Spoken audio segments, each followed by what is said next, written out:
Pada materi kali ini kita akan melakukan pengujian mikroba spesifik. Jadi salah satu tugas apoteker adalah memastikan kualitas dari suatu produk farmasi, terutama dalam hal ini adalah kualitas mikrobiologi. Jadi yang akan kita lakukan adalah kita akan menguji apakah suatu produk atau suatu sampel terkontaminasi oleh bakteri spesifik tertentu atau tidak. Yang akan dicontohkan kepada Anda adalah pengujian untuk mikroba E. coli. Jadi, kita akan melakukan pengujian berdasarkan Farmakope Indonesia yang ke-6, di mana ada beberapa tahap. Yang pertama adalah tahap penyiapan sampel dan tahap pra-inkubasi. Selanjutnya adalah tahap seleksi dan subkultur. Dan yang terakhir adalah tahap identifikasi.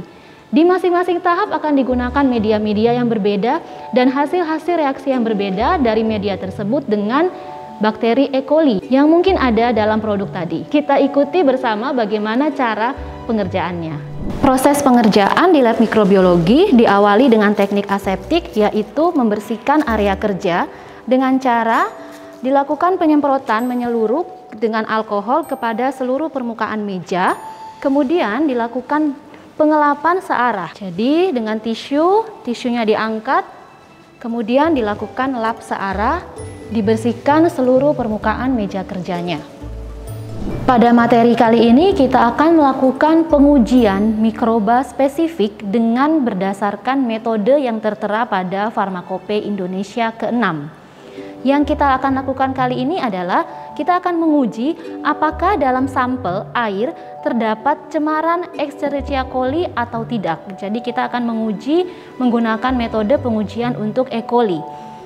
Yang kita perlukan adalah media yang dipakai pertama adalah TSB ini atau Triptic Soy Broth atau Soybean Casein Digest Broth.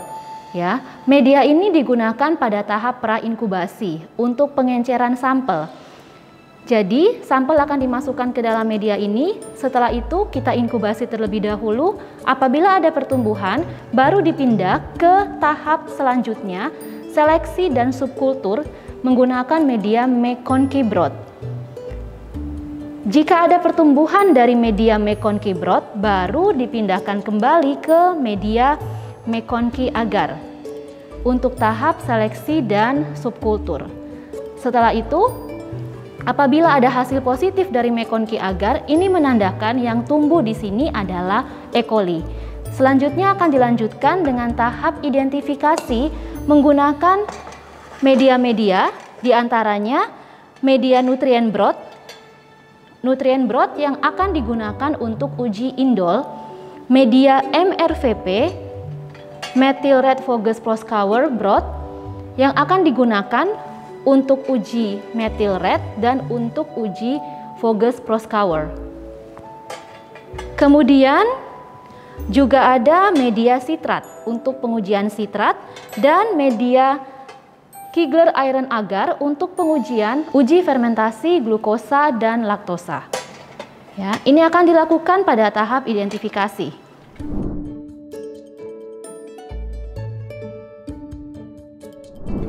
Tahap yang pertama kita lakukan tahap pra-inkubasi dan penyiapan sampel menggunakan media TSB. Kita buat pengenceran sampel 1:10. Kita gunakan media TSB atau SCDB sebanyak 100 ml. Kita masukkan sampel 10 ml karena perbandingannya adalah 1:10. Jadi TSB yang dipakai disiapkan 90 ml. Kemudian nanti ditambahkan 10 ml dari sampel sehingga konsentrasinya menjadi 1:10. Kita lakukan dengan teknik aseptik. Diambil 10 ml. 10 ml. Tutup dulu. Kemudian kita masukkan ke dalam media TSB.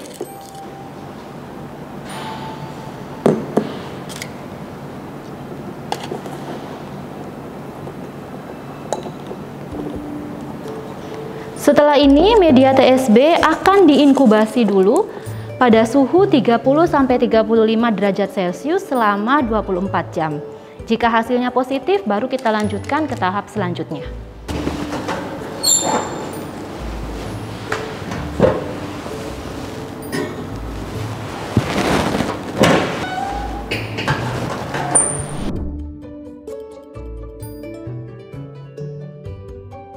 Setelah diinkubasi, apabila hasilnya positif seperti ini, terlihat lebih keruh daripada media sebelum ditumbuhkan bakteri, ini berarti hasilnya positif. Sehingga kita lanjutkan ke tahap selanjutnya, yaitu tahap seleksi dan subkultur menggunakan media McConkey broth. Jadi, diambil 1 mili dari hasil positif di media TSB, kemudian dipindahkan ke media McConkey broth. Kita ambil 1 mili. Kita pastikan dulu ini gampang terbuka ya. Oke. Kita ambil 1 mili dari media TSB. Dihomogenkan dulu, jangan lupa. Diambil 1 mili. Pindahkan ke media MCB.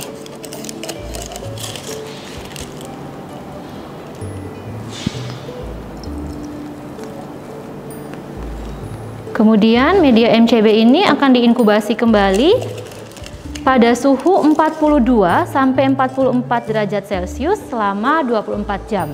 Jika ada hasil positif, baru kita lanjutkan ke tahap berikutnya menggunakan media McConkey agar.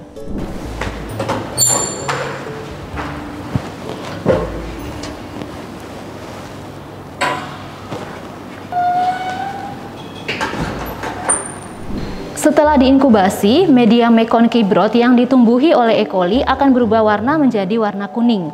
Ya, ini adalah media McConkey broth jika belum ditumbuhi oleh E. coli. Kalau hasilnya positif, maka akan terjadi perubahan warna menjadi warna kuning. Selanjutnya, karena hasilnya positif, maka kita pindahkan ke media McConkey agar. Masih dalam tahapan seleksi dan subkultur, kita pindahkan ke media McConkey agar dengan menggunakan ose. Yang dipindah cukup 1 ose saja. Ya, kita pindahkan seperti biasa, harus dibakar dulu osenya sampai merah. Kemudian dengan teknik aseptik kita ambil dulu McConkey broth. Kita panaskan dulu mulut. Kita ambil dengan 1 ose ya, sambil kita panaskan lagi, tutup lagi medianya, lalu kita pindahkan ke media MCA. Jadi kalau diperhatikan akan ada gelembung sebenarnya yang tertinggal di osenya, itu berarti kita sudah melakukan pengambilan bakteri. Kita pindahkan di MCA dengan cara digores zigzag, bisa juga digores dengan teknik isolasi menggunakan kuadran, supaya bisa semakin jelas terlihat koloni-koloni yang terpisah. Oke, kalau setelah selesai, media McConkey agar ini akan diinkubasi pada suhu 30 sampai 35 derajat Celcius selama 24 jam. Hasil yang positif kemudian akan dilanjutkan kepada tahap identifikasi.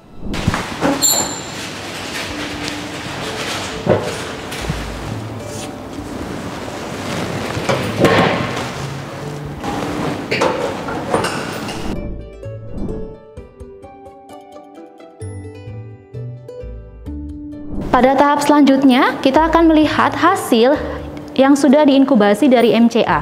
Jadi, Anda bisa melihat bahwa ada pertumbuhan ya. Jika dilihat dari dasar Petri ada pertumbuhan, nanti akan kita buka sambil kita pindahkan ke media uji untuk identifikasi. Jadi, kalau positif, koloninya akan berwarna pink. Kita akan lakukan identifikasi dengan memindahkan bakteri dari MCA ke media KIA terlebih dahulu untuk uji fermentasi dan laktosa. Pemindahan di media KIA ini dilakukan dengan cara menusukkan ose ke bagian yang tegak. Jadi ini adalah bagian yang tegak, ditusuk, kemudian nanti ditarik pelan-pelan, lalu digoreng secara zigzag. Perbedaan warna atau perubahan warna di media tegak dan media miring itulah yang akan diamati sebagai hasil identifikasi E. coli. Kita ambil dulu bakterinya. Bisa dilihat bahwa warna koloninya adalah merah muda, topping. Kita ambil, dia akan tertinggal di ose. Setelah itu kita masukkan ke dalam media KIA dengan cara ditusukkan.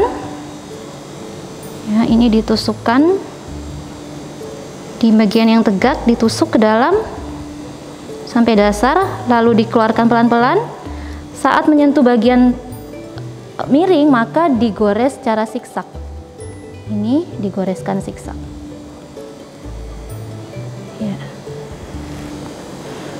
Sudah, kita panaskan lagi osenya. Kita pindahkan selanjutnya ke media identifikasi berikutnya adalah nutrien broth. Nutrien broth ini akan digunakan untuk uji indol.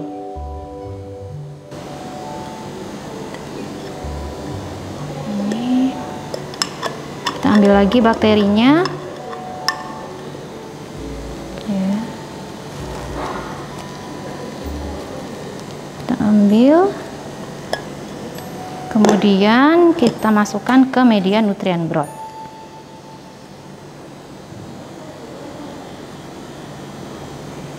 Diaduk sampai bakterinya itu keluar.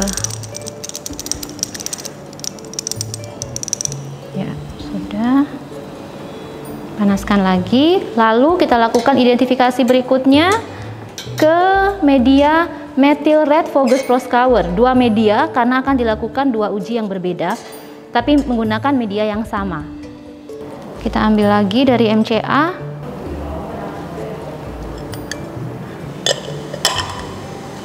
Nih, bakterinya ada banyak. Kita ambil.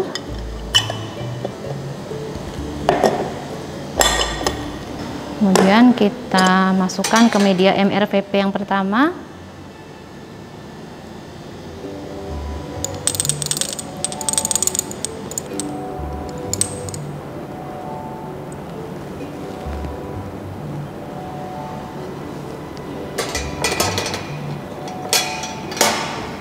Lalu lakukan pengambilan lagi untuk dimasukkan ke media MRVP yang kedua.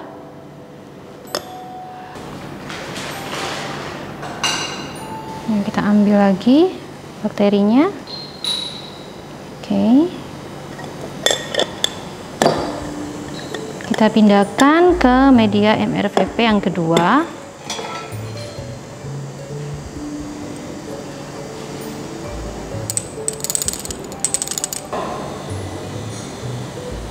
Selanjutnya yang terakhir adalah uji sitrat. Kita pindahkan ke media Simon sitrat agar, warnanya hijau. Diambil lagi dari MCA. Oke. Ini kita ambil satu ose.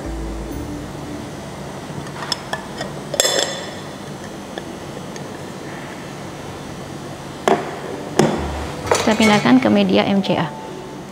Dipindahkan dengan cara menggoreskan siksak. Ya, kita goreskan secara siksak. Ini kelihatan ada bekas goresannya. Ini kalau karena masih ada sisa bakterinya, kita oke. Ya, jadi digoreskan secara siksak. Sudah selesai, kita panaskan dulu osenya. Jangan lupa kita harus juga melabeli tabung-tabung ini. Kita harus memberikan nama pada tabung-tabungnya agar dapat dikenali pada waktu inkubasi selesai. Sudah dipanaskan osenya. Kita beri nama dulu. Ini tadi adalah KIA untuk fermentasi laktosa dan glukosa. Lalu untuk uji indol, kita kasih kode indol. Lalu untuk uji MR dan untuk uji VP. Kemudian uji sitrat. Nanti tabung-tabung reaksi ini juga akan diinkubasi kembali pada suhu 30 sampai 35 derajat Celcius selama 24 jam. Hasil positif akan ditandai dengan perubahan warna pada media, dan itu akan menandakan bahwa bakteri yang diuji dan terkandung dalam air tadi adalah E. coli.